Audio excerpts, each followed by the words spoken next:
Good afternoon, everybody. Welcome into Inside the Lines. It's a beautiful summer day, at least from here in South Bend, Indiana. I'm Joe Canner. Alongside me in spirit, but not physically, unfortunately, as we have left Bloomington, is my beloved co-host, Dan Black. How are you doing, sir? How's the summer treating you? It's not too bad. It's rainy out right now, so Oh, that stinks. could be nicer. But it was like 90 degrees yesterday, and then all of a sudden a huge storm came through. It's coming through all the Northeast, so hopefully that'll blow over within the next couple days. But Sixers are out, so kind of put a little bit of a damper. What about last week? Tough Yeah, way to end the season, but let's start there. Let's just go ahead and start there. I was going to ask you, we meant to get a podcast in during the last couple series of the NBA playoffs. Weren't able to do it because life got in the way, but the process, did it take a little bit of a hit? Sixers lose in 5 games to the Boston Celtics, a team that's also very young. And just go ahead, give me your initial reaction from a series like that, because it's easy to overreact when your team gets bounced from a playoff series like that, but they're still very young. So what's next for Philadelphia? Everyone sort of felt that this whole process thing was like done for, and you when you look at it sort of as the grand scheme of things from sort of October until last week or whenever the series finally ended, I think it was last week. Starting in October, this team was supposed to win, 43, 45 games, right? Somewhere in between there. And had they done that, they would have fallen in between, 6th and 8th place in the East, correct? Which means that they would have played starting, if we were looking at this October before the Gordon Hayward injury and the Kyrie injury, and Toronto is supposedly supposed to sort of this being their year to truly break through and be in the next level. And then no one really knew about LeBron. Obviously, people still thought LeBron and the Cavaliers would be one of the top teams in the East just because they had LeBron. So really it was supposed to be they get between 6th and 8th, probably get bounced in the first round by one of those 3 aforementioned teams, and that was a successful season because it showed that this team can actually make the playoffs. Now, obviously, it's the East, so it's a little easier, but nonetheless, all that work that had been done over the past 4 years finally sort of made its mark that this whole process truly worked out. It wasn't until obviously they had that incredible run at the end of the season, won 52 games. Kyrie gets hurt. Can't really put Gordon Hayward. He played 10 minutes this entire season. And then Cleveland sort of gets exposed by the Pacers that it's LeBron James and a bunch of other guys, even Kevin Love so far this series against Boston has played a little better. But during that Indiana series, that's sort of when people were worried, and Toronto also didn't look that tremendous. So it wasn't until then that whole pressure of the Sixers being all of a sudden not only Eastern Conference Finals contenders, but NBA Finals contenders came to fruition. So that's sort of, to me, where it all sort of where the dropping sort of started and people starting to think maybe this whole process thing didn't work. It worked, but because of a bunch of other things happening to other teams, the expectations grew and were higher than what a lot of people would have had them at in October. So the process is still working. This team is still, the main core is only, 24, 23, 21, the guys that we're looking at. So by no means is it over. It's just beginning. It was unfortunate, you had a young team with inexperience in the playoffs, obviously. The guys you expected to show up, the shooters, the veterans, and JJ Redick and Ilyasova and stuff, they did not have a good series. Robert Covington didn't have a good series. And Brad Stevens just outcoached Brett Brown. And you get full props to them. He's continued to show how great he was. A shame he didn't win Coach of the Year. I understand why you had to give it to Dwayne Casey, but I think he still should have been Coach of the Year for how he managed that team throughout after losing Hayward and then obviously losing Kyrie and coaching so well in the playoffs. But this Boston team also, they're not scrubs. which is sort of Oh. funny too. They definitely have a lot of talent. Jason Tatum, number 3 overall pick. Jaylen Brown, number 3 overall pick. So they have a lot of guys that have talent. They just didn't have that star power talent yet. I mean, you're right. The expectations definitely shifted for the Sixers when they went on that run to end the season. And then the mindset really, if you would have lost in 5 games to, say, Kyrie Irving, even if he was on that team, not to mention Gordon Hayward, who was out, like you said, barely played at all this season, then I don't think the process would have taken as much heat as it did, because they wouldn't have expected necessarily to beat that team. I think people were underestimating how much Boston's young talent was coming together. Like Jaylen Brown was a top 3 pick. He just hadn't necessarily shown that kind of ceiling before. Now he's living up to that potential. Jason Tatum's playing very well. Al Horford had surprisingly. That was part of it too. Is no one expected Al Horford to be able to contain Joel Embiid. You know, you got the young 24-year-old who's coming out of college compared to Hakeem Olajuwon, whereas Al Horford's not on that. He's on the back end of his career. He's in his 30s now. Obviously, just different skill levels and different abilities, but Al Horford's played incredible this season and in the playoffs. So you got to give full credit to them, and they really have been phenomenal with the not lack of talent, but obviously not having Kyrie Irving out there. Definitely expectations lowered for them. Yeah, but Terry Rozier and Marcus Smart have also been playing well. They picked up, and then now you've got them playing well against Cleveland. One of the Morris brothers is trying to stop him. So before we turn to that series, Celtics and Cavs, I have a few pointers on Philadelphia that I wanted to get. So Brett Brown, do you think a lot of people get outcoached by Brad Stevens? I think the metric ESPN showed the other day was he accounts for about 5 extra wins a year for the Celtics, according to whatever formula they use. So obviously he's a great coach. Brett Brown, he got coach circles around in this series. Do you think, and he got a pass for a long time while the process was taking its shape because he didn't have much talent on the court. Now that the talent is there, is Brett Brown going to be on the hot seat if he doesn't deliver this team to the finals in the coming years? Oh, absolutely. Absolutely. Especially with whatever happens in this offseason. If LeBron James comes in, they're basically a shoo-in. Not a shoo-in, but they are the favorite, you'd assume, to come out of the East in the finals. And part of it also has to do with how long this whole Golden State thing stays together, because that's a whole nother story on how to stop them. And really, you don't stop them. You can't stop them. You have to hope that everything goes right for you during that game, and everything goes, not everything, but a lot of things go wrong for Golden State. So that's a different story down the line. But yeah, it was his first time being a head coach in the playoffs. And when you have a young team of inexperience and the guys that you're relying on to score, your veterans aren't doing that, that doesn't help. But there was a lot of things that he should have done that I think he just got scared of.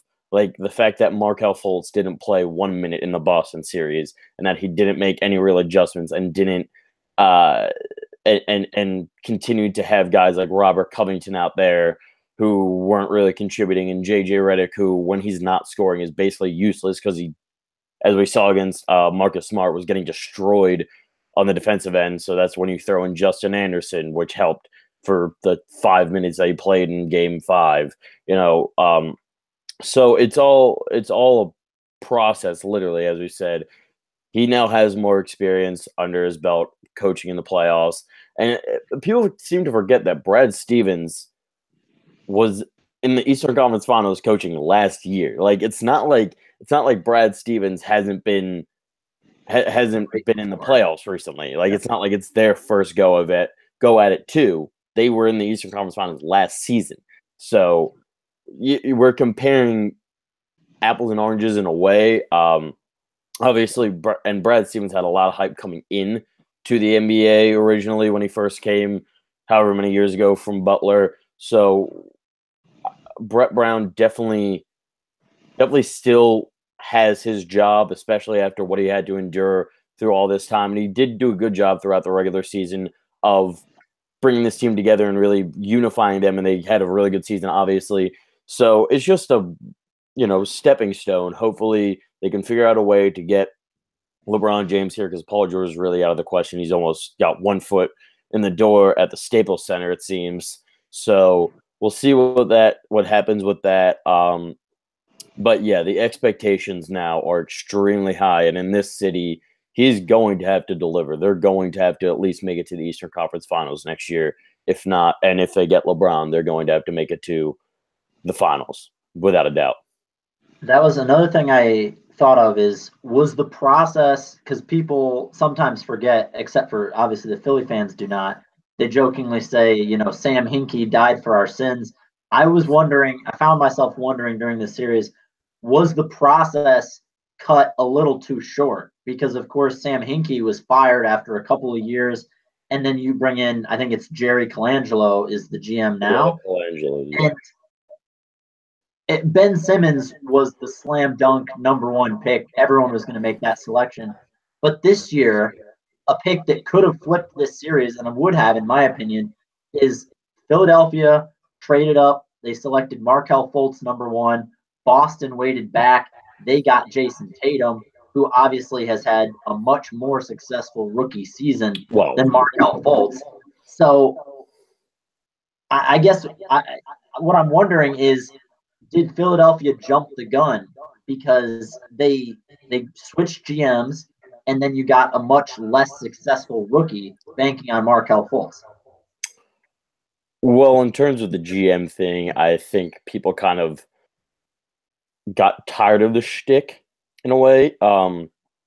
Obviously, it still has worked out well because they made the playoffs, and the fact that Sam Hinkie doesn't have a job yet is still shocking, especially just for the way people have seen him. If you're trying to find a successful way of winning for the future, then hire Sam Hinkie. He can help you figure that one out.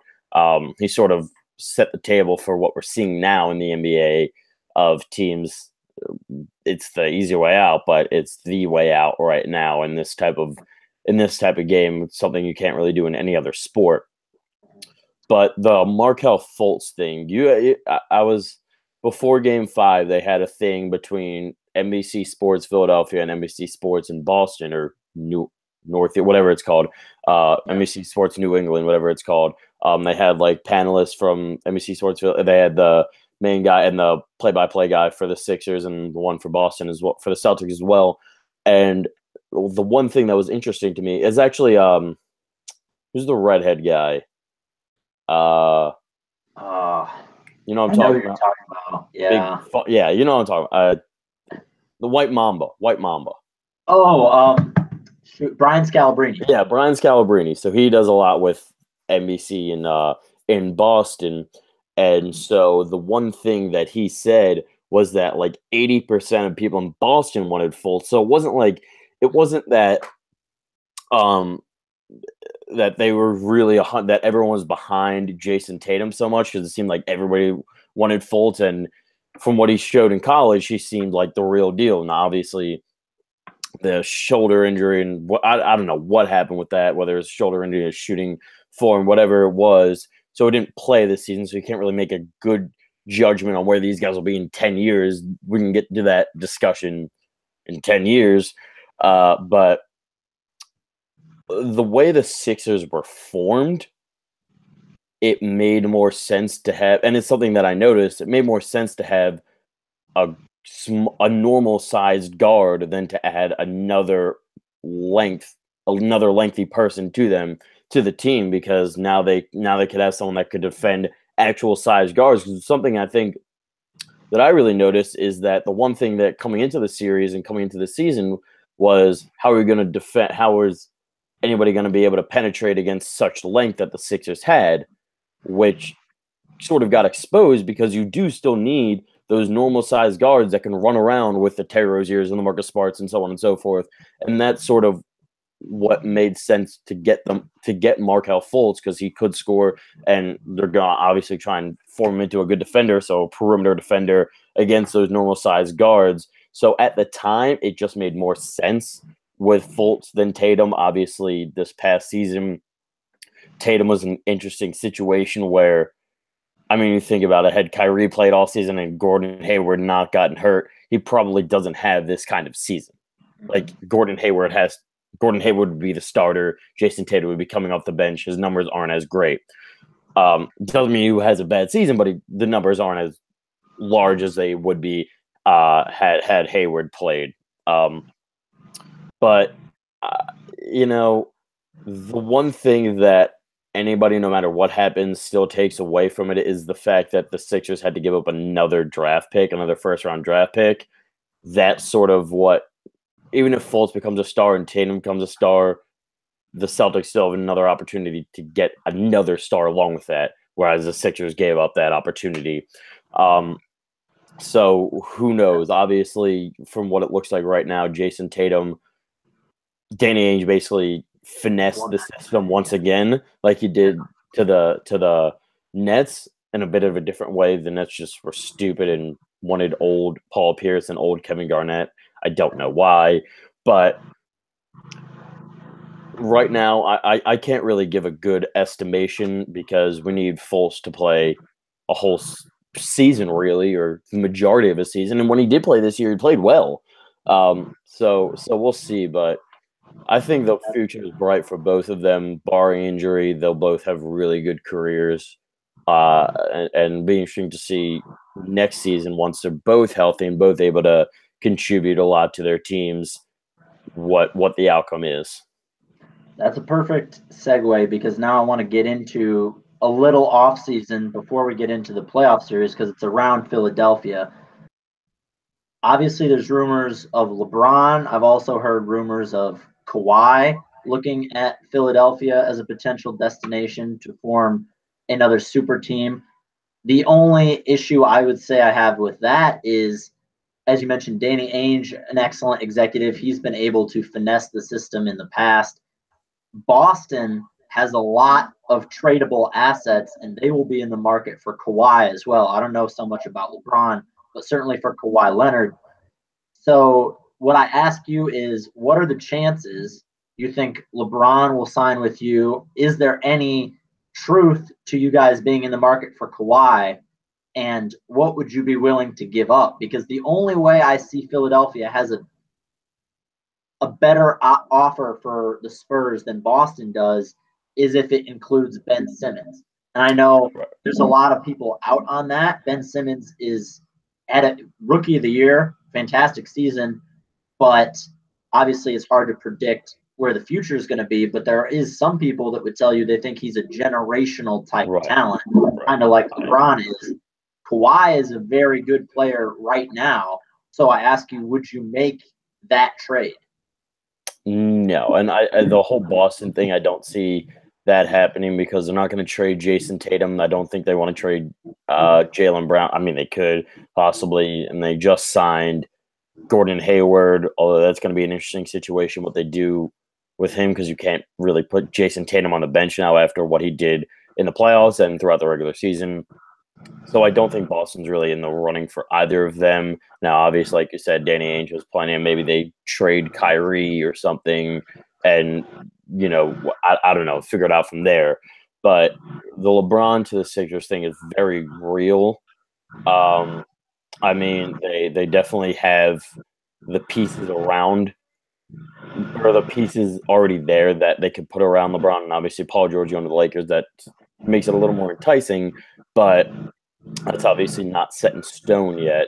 So I think it's most likely LeBron comes to the Sixers just because it's got such a great relationship with Ben Simmons. He obviously sees what they can do, and it gives him an opportunity, unlike a lot of the other places that he has, that if he's there for 2 years, they probably win a championship, and two, he can digress as Ben Simmons and Joel Embiid and the rest of this young core progress in their careers and become better players. So maybe he stays for another few years if he still can, maybe contributes, but he doesn't have to be the center of attention like would be for the next couple of years if he comes to the Sixers. So if he wants to stay in the East and wants a chance to continue to win championships, then there's no other option, I think, than the Sixers, because if you go to LA, you still got to deal with all of the West Coast, whereas obviously if you're in the East, it's just Boston. Just got to get past Boston. All right. Let's dive into this. I think because a lot of the speculation around LeBron to Philly has had to deal with usually the caveat of how would he play with Ben Simmons, right? Because they're such similar type players. They're both forwards that can kind of run the show and distribute really well. Of course, LeBron can score really well. Ben Simmons still doesn't have quite the outside shot that LeBron has, obviously, which would be what he really needs to work on. But so if I'm Philadelphia and I'm trying to win right now, which obviously they are because the East is fairly weak, so all you got to really do is get past Boston, assuming LeBron's not in Cleveland. I think LeBron and Kawhi together have a better chance to win right now than LeBron and Simmons because I just don't know how LeBron and Simmons work together. Well, Kawhi, we basically all know once out of San Antonio. That's why he didn't play basically all year. That partnership's basically up. And there's no one that I would want to trade for. Kawhi Leonard's a great player. Obviously, we know that two-time Defensive Player of the Year, Finals MVP candidate, top 5. Basically, I mean, obviously not this year, but every other year it seemed the past couple of years. So we know what he can do. It's just when you have so many young players that have projections that are so high, why would you trade a 20-year-old that you project could be a part of your team for the next decade for a 26-year-old, 20, whatever Kawhi is, that could only be on a team for the next 4 years? It's just tough to sort of swallow that pill, And the interesting thing for Kawhi, the one thing that I thought was that could be a destination that no one really talks about was the Clippers. I know this is very off topic, but the Clippers have back-to-back lottery pick, or they have the 12th and 13th or 11th and 12th pick this draft. So that's something, I mean, obviously we're off topic a lot with that one a bit, but that's just something for them to think about too, is if they want to start that rebuild, why not get 2 lottery picks in one draft and give up Kawhi, who clearly doesn't even want to be there right now. But the tough thing about trying to trade for him the same way it was risky to trade for Paul George, because a lot of people think he wants to go to the Lakers. So you have to really, really make sure that you get that handshake, pen to paper, whatever you want to call it, gentleman's agreement that he will sign an extension and stay with you for a long time. Because when you've got a guy who a lot of people are already speculating is going to go to one team, it's not worth trading your future if he's only going to be there for one season. Yeah, but let's say Kawhi agrees to, if we win, or if we do well, I'll sign an extension. Would you still not willing to make that trade? Because I understand that. I mean, I know they'll do. I know they will do well, especially if LeBron's there. But it depends on who they give up, of course. And I don't even know if Ben Simmons would be a part of it. I feel like it would be more of a Dario Saric, Markelle Fultz, and some picks, obviously, would be probably enough to get Kawhi. But especially after what Kawhi did this season, not playing after many, many doctors said he could, after they said he was healthy, he had Spurs opinions and his own people's opinion all saying that he could play and just never did.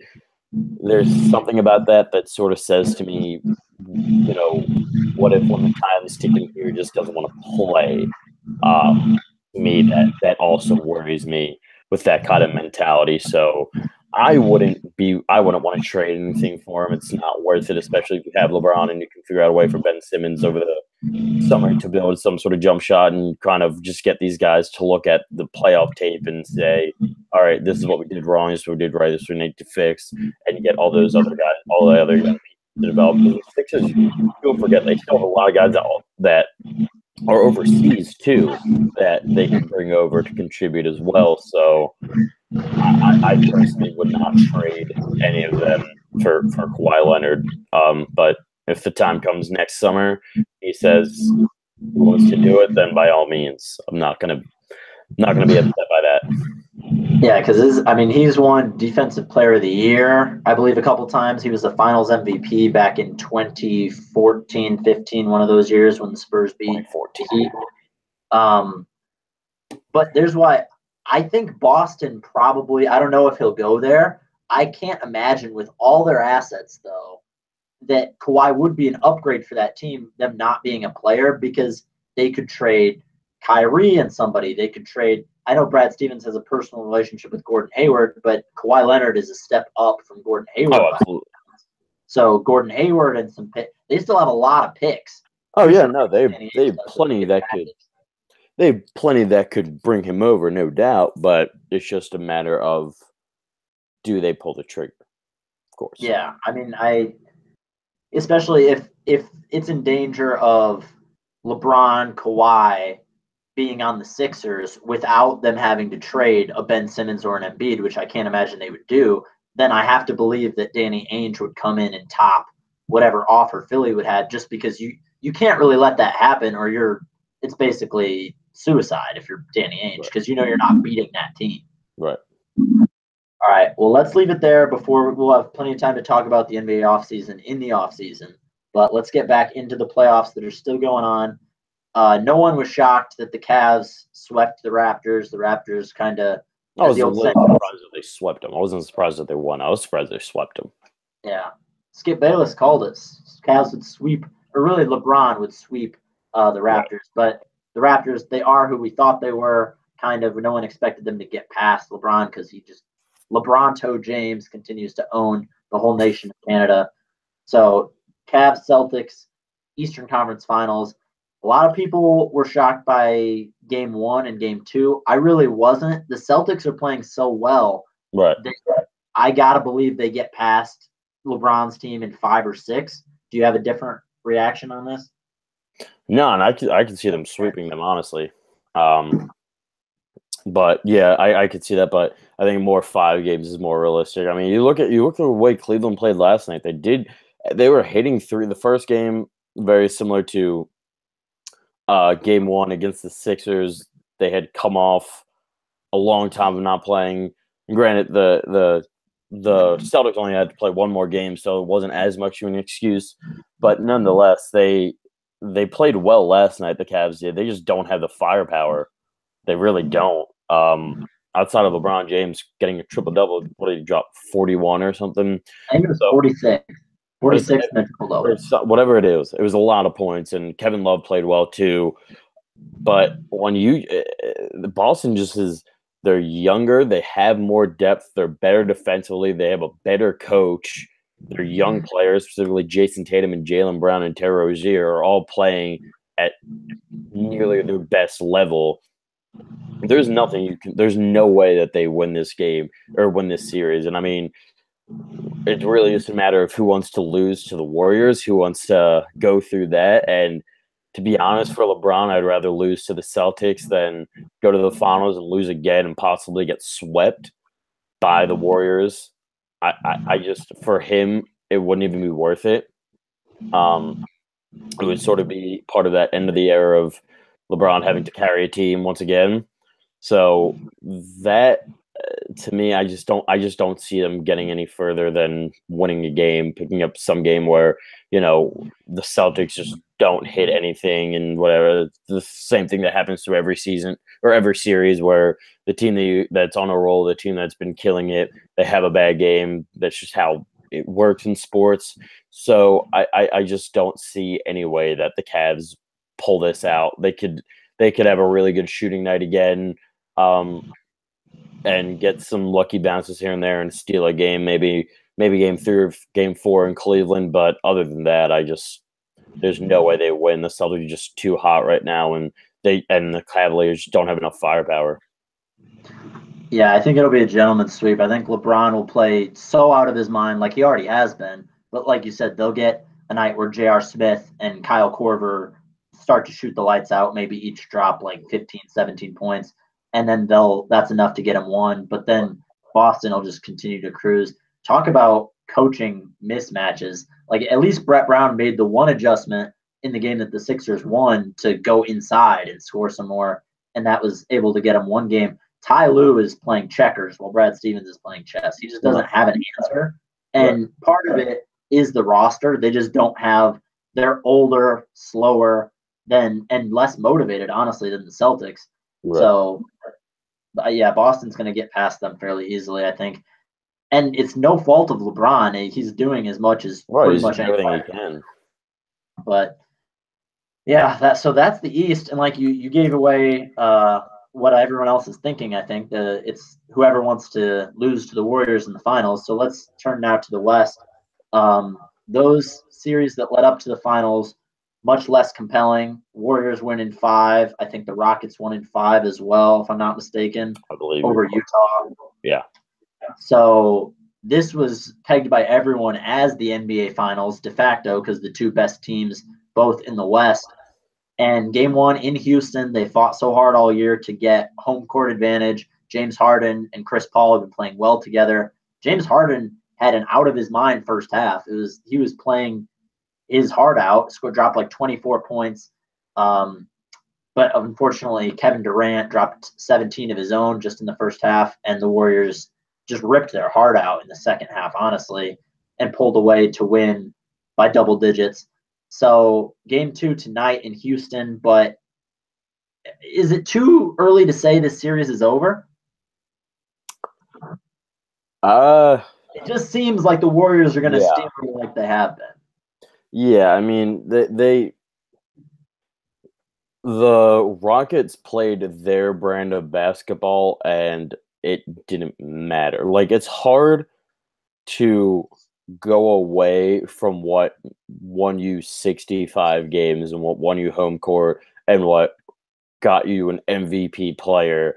And it was a great season for them, but there's just no team has ever had what the Golden State Warriors have. They just don't. The fact that the Warriors have 4 All-Stars in their starting lineup and somehow don't have any issues and have yet to let egos get in the way of anything, and they let the Rockets play their game and they still destroy them or handle their business pretty easily, that doesn't happen ever.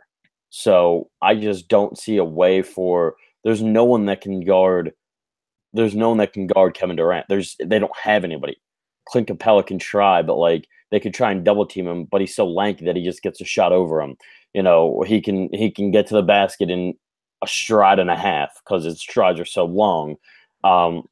He can obviously hit the 3, he can hit the mid-range shot, he can do everything. And even if that's not hitting, he still has Klay Thompson and Steph Curry and Draymond Green around them. They just had too much for Houston to even have a chance, really. Do I think Houston may win a game or 2? Yeah, but what do they have that can build confidence in anybody watching them play?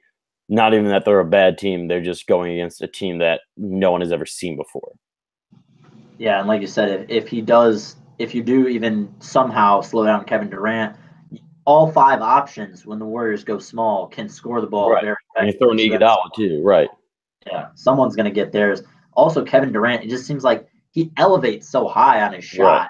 Right. Exactly. Even if he doubled, he can just rise above you and shoot. James Harden even said, he's like, oh, just 6 foot, whatever, 10, 9, 11, whatever he is. It's very hard to guard that much elevation. Yeah, and his wingspan is just obnoxiously long. So, yeah, in honor of sports gambling being legalized by the Supreme Court, I went ahead and placed a wager that the Warriors would win the series in 6.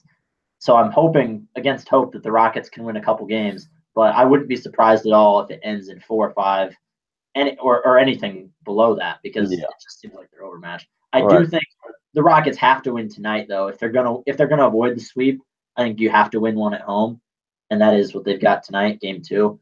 But yeah, the Warriors are just, it's almost unfair what they're doing. And I was excited for this series because Rockets jumped out to it was a very early lead, but I think it was like 5 or 7-0, and then Draymond gets the technical foul, and you're like, oh, this might be, maybe the Rockets are legitimately going to bother the Warriors. And then a couple minutes later, you started to get an argument with the referee. So you think within minutes of the game starting, Draymond Green's already out, which puts some hope into your team that all right, well, the one of the pieces is at least out of there. The guy that sort of gives them their heart and their soul is out, so they have to factor in that too. But obviously, nothing happened with that.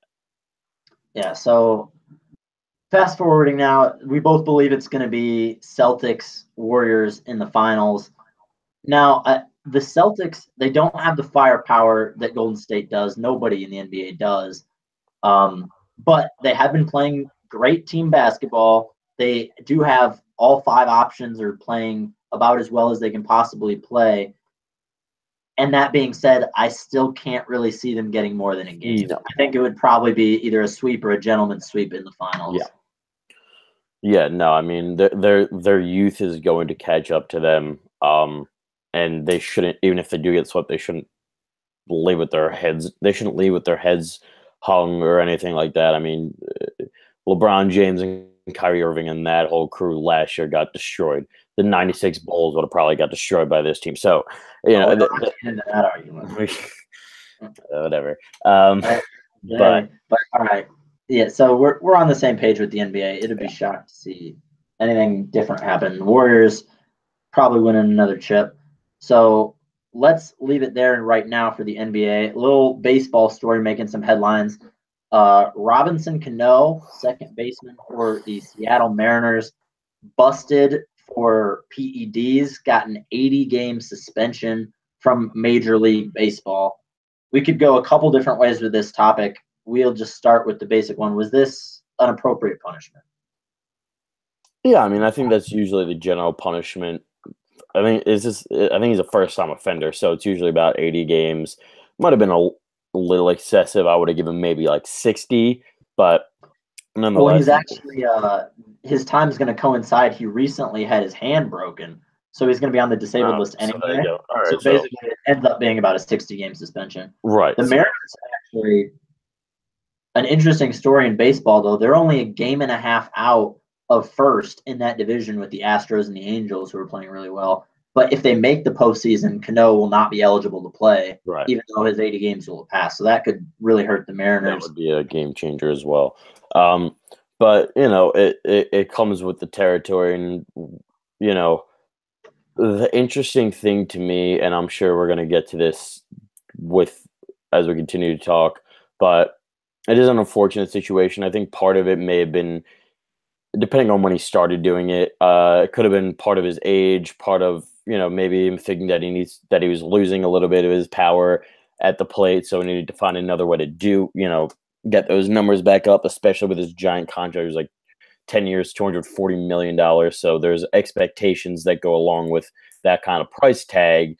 And if he felt that he was losing the credibility for that number, that he had to find another way to sort of make sure that people realize that he was worthy of that money. Obviously he did it illegally in terms of the numbers, but 80 games definitely puts a hit on not only the player, obviously, but the team itself, especially when it's someone who is your star player, an 8-time All-Star. That's someone that you rely on to help you get to the playoffs. And it's a Mariners team that has been close these past couple seasons, but hasn't been able to finally break through. So it's an unfortunate situation for them, but it is what it is, I guess. You can't go back, and he made his mistake and it hurt his team, and there's nothing you can really do about it now. That's the next question I was going to get into is, whenever this kind of thing comes up, it's how does this affect a player like this' legacy? Because you don't know at what point he started doing it, or if it's a recent thing. And this is a guy who's been solid his whole career, closing in on 3,000 hits, which is a very difficult feat. And of course, not a lot of second basemen with the kind of power he has. So does it make you, when this happens to Cano or any player, does it make you look at them differently? I think it depends on when he, like you said, when he started to do it. If this was, the past couple of years, sort of when he signed with the Mariners, if it was, the past 1 to 3 years, then not so much, just because that means that everything he did with the Yankees, all the success he had, the World Series title, it was all justified. He was just a really talented player, that may have started losing it as his age wore on, and that maybe shouldn't be when the time comes for the Hall of Fame situation, whether that gets factored in or not. But I think everyone sort of may have their own outlooks on guys depending on I mean, you look at someone like Barry Bonds. Obviously, you saw when he played in Pittsburgh, he was a little needle. When he goes to the Giants, he's a monster. Like, that just doesn't happen. Robinson Cano has sort of had the same build his entire career, which is also sort of why I think it came as a surprise. It wasn't, or like Alex Rodriguez when he was with Texas, very skinny for the most part, and with Seattle, and then he comes to the Yankees and much different person. So to me, the outlook of him, it hasn't really changed, but obviously with more information that can change depending on when it came out that he actually started using PEDs.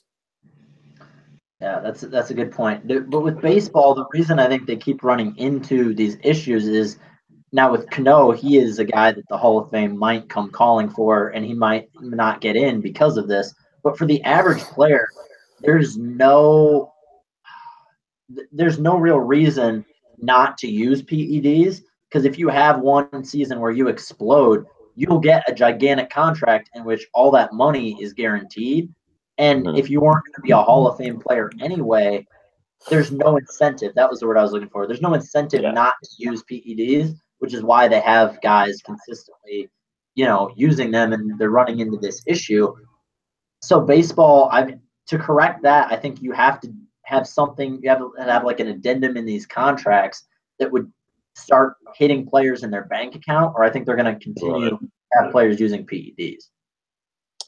There's a point to that, I guess, but I don't think a guy's career trajectory should, make it, I guess, okay to use them just because maybe he only makes the All-Star game a time or two. That shouldn't make it okay for him to be able to use PEDs when some other guy who, may not make an All-Star game but is still playing the game towards in a more kosher way, you could say, and doing it the right way. I don't think there should be guidelines depending on where you may end up in your career on whether or not it's acceptable to juice the game. I wasn't saying it's acceptable. Oh, okay. I'm just saying that's how the players, like, that's why we keep having an issue, is because, like, if I'm putting that in my mindset as a player, I'm going to be more likely, because when you can, like, Melky Cabrera is the example I always use. His numbers were stagnant for a couple of years. Then he assumably uses the PEDs, hits a ton of home runs, and is still milking that contract that he got from, I think, the Giants or whoever signed him at the time. But you can see those years are very clearly outliers, and it made him a bunch of money. And the years that weren't those outliers, you're like, oh, this guy, no chance at the Hall of Fame. And I'm saying that can't be the only. Not getting into the Hall of Fame can't be Major League Baseball's only, the only thing to dissuade these athletes from using PEDs, because the average athlete's not going to care, which is why I think they have a lot of athletes using them in the game today still. Yeah, I can see that in a way, but still, I still think there's plenty of guys that no matter what are not going to use it, and sort of just hope that their talent alone and their regiments are going to be good enough to make them all-stars and Gold Glove winners and so on and so forth, and get them in consideration for the Hall of Fame. All right, well, let's leave baseball there for right now to another guy who hopes his talent and acumen can land him a spot back on an NFL roster. That's Dez Bryant, who is still without a team after being released by the Dallas Cowboys. Dan, will Dez find a team before the start of this upcoming NFL season, or is he done? I don't think he's done. I think he needs to change. I mean, we're talking about a guy at a position that is notorious for drama kings and big egos and stuff at the wide receiver position. That and defensive backs generally are the two positions that people sort of have the biggest egos. Because it's one-on-one type of positions, then you try to flash your stuff and whatever.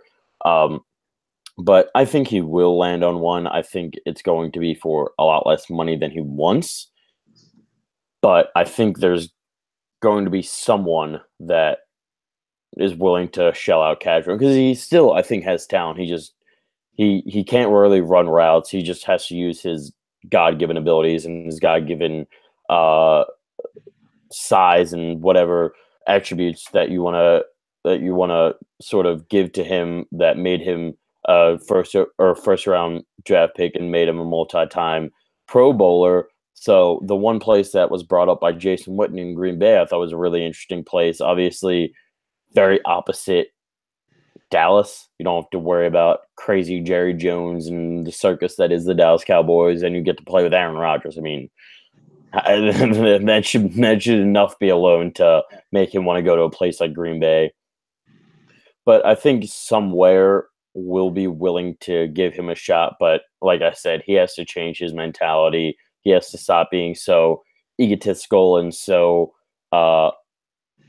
egocentric, and he's gonna have to take a pay cut. And he's gonna have to. I think if he plays with a veteran quarterback, I think that's going to make a big difference too.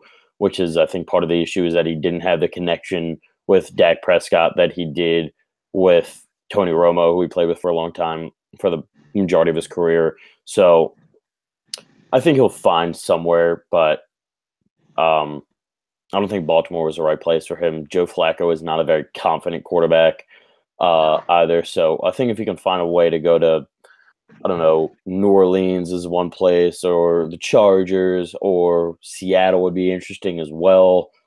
Play with Russell Wilson. Like I said, also Green Bay would be a real nice place, or maybe Carolina. That's another place to give Cam Newton some weapons with a young offense and help them maybe contend for another Super Bowl appearance. So I think there's some places that there's someone that's going to be willing to give him a shot, especially because he still is only 29, so he still has a couple more years left. But he's going to have to change his mentality and the way he goes about the game if he wants that shot. Well, he mentioned he is very egotistical. He's already saying he wants a place in the NFC East so he can stick it to the Dallas Cowboys. How would you feel with a young and up-and-coming quarterback, Carson Wentz, throwing him deep balls? No. Not a Dez guy.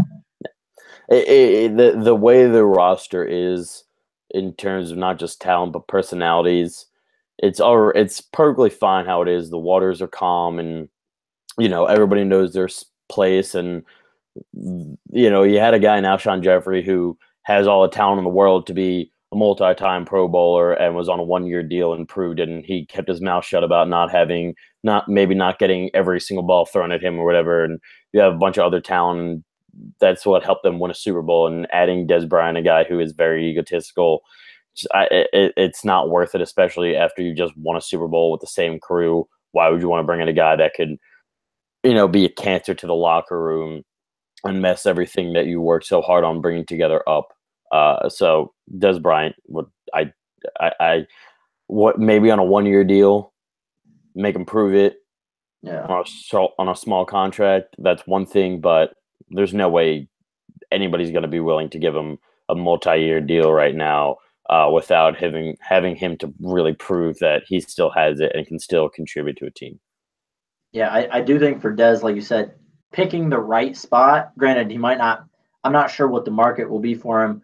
He might not be able to be picky, but if he has a 1-year – if he's just getting 1-year deal offers, it's more important than ever to get a place where he can succeed, because if he goes to Baltimore and, Joe Flacco's not the most reliable quarterback and he has a bad year, that could be the end of his career. Right. And apparently no teams are out there really, dying for his services, so – I could see no one's going to be over the moon for him, right. But I do think someone brought up, I think it was someone on ESPN, made a good point that I think will be the case. I think he'll get a spot maybe after minicamp starts, right. That stuff done, and people are more filling out their rosters. I could see him I think he'll get an opportunity. I'd be shocked if he plays for no one next year. Right, I agree. All right, let's wrap up today's episode as we always do with our top 5. In honor of the NBA playoffs, we're going to do our top 5 players of all time, but we're going to we'll go back and forth. So if one guy gets taken, he's off the board for the other guy. And the twist is they've got to work together in a starting lineup. So I know you were banking on taking Allen Iverson, but he might not be the best fit on a team with 4 other super talented guys. Mm-hmm. So I'm gonna go ahead and go first because there's one guy that I really want to get, and it's Michael Jordan. I'm gonna take him number 1 overall, not shockingly. So you are up. I would take LeBron just because he can work with anybody. He's proven that time and time again, and he's so versatile. Why not take him? All right. My number 2 here might shock a couple people that I'm going here, but I think during his time, he was more dominant than anyone I've seen at that position. So I'm going to fill out my center position now, and I'm going to go ahead and take Shaq. It's exactly what I wanted to. Yeah, it's a great pick. That's exactly what I wanted to. If I was taking next, I'd probably take Steve Nash. Steve Nash, okay. Facilitator, can still score, but won't complain about having LeBron James by his side. All right. See, you've got LeBron can facilitate as well, so I can't wait to see who you take as your primary scorer. I've got Jordan and Shaq, so I'll go ahead and take a point guard. I'm gonna go ahead and take Steph Curry as my point guard. Outside threat, not the best driver, but certainly, I can have MJ for that. I'm gonna have Steph sniping from outside because for my money, he's the best shooter in NBA history. It's not bad. I'd probably take after that Ray Allen. Oh, another great shooter. There you go. Shoot. So obviously I'm not a huge ball handler, but yeah, I got Steve Nash. I don't think I need a ball handler. All right, then I have to I've got a shooting guard, point guard, and a center, so I need to work on my forwards. And you've got LeBron, so I'm going to go ahead and take the Hick from French Lick, get a little Indiana flavor, and take a Larry Bird. Larry Legend at my small forward position. So my next one is going to be interesting because I have a very versatile player in LeBron James. Mm-hmm. So I'm going to go with KD. Okay. Forward, length, can shoot, but as we've seen, has been fitting in seamlessly in a very all-star heavy team in Golden State. Yeah, and he's proven he can be the number 1 scorer on a team. Okay, so last spot here, I'm missing a power forward. I'm going to go ahead. Obviously, I'd have to work this out, but I'm assuming I'll have Brad Stevens coach my team, and he can convince him to do this. I'm going to get Kareem Abdul-Jabbar as my power forward to play alongside with Shaq. He was very tall, but he was like slippery enough that I think he could play kind of a in-between forward position for me. Gonna go. What do I got? Center left. I got 1 spot. Yeah, need a center. Go with Hakeem. Okay, Hakeem the Dream. Nice. I think we got 5-on-5 right there. I'm confident in my team. I like my team. So that you've got Steve Nash matching up with Steph Curry. We got Ray Allen matching up with Michael Jordan. We've got LeBron matching up with Larry Bird, Durant matching up with Kareem, and Hakeem matching up with Shaq. Well, see, I'd probably even put – no, yeah. You can switch them. I just go position by position. Right, yeah. So what would you do? Who would you put on – because I'm assuming you're not having Ray Allen guard. No, I may switch up LeBron and Durant, but since you have such length in Kareem, I'd probably have to keep and because Kareem's sort of lanky as well, like he doesn't overpower. I don't think he'd overpower Kevin Durant too much. Nothing that Hakeem could not help and have LeBron James be LeBron James and do his thing. And Durant's got such elevation on his shot. Kareem's got the sky hook, which was the most unstoppable shot or whatever they say back in the day. So I think this would be a good matchup, but the one thing is Steph is not the best defender, so Steve Nash could definitely dribble penetrate him, but he can pop from outside. So yeah, we'll see. But we're gonna have to leave it there for now. So glad we finally got this in. First summer episode of Inside the Lines. We'll have to talk again as before the NBA Finals tip off and see if anything surprised us about the two series still in play. But until then, that'll be it for us. Thanks everybody for listening. I know you've got something in Chicago, so go Cubs, go Phillies. Yeah, go Cubs, go Phillies. And other than that, last words to you, sir. It's pretty shitty outside, but go Phillies, like you said. All right. See you later, buddy. See ya.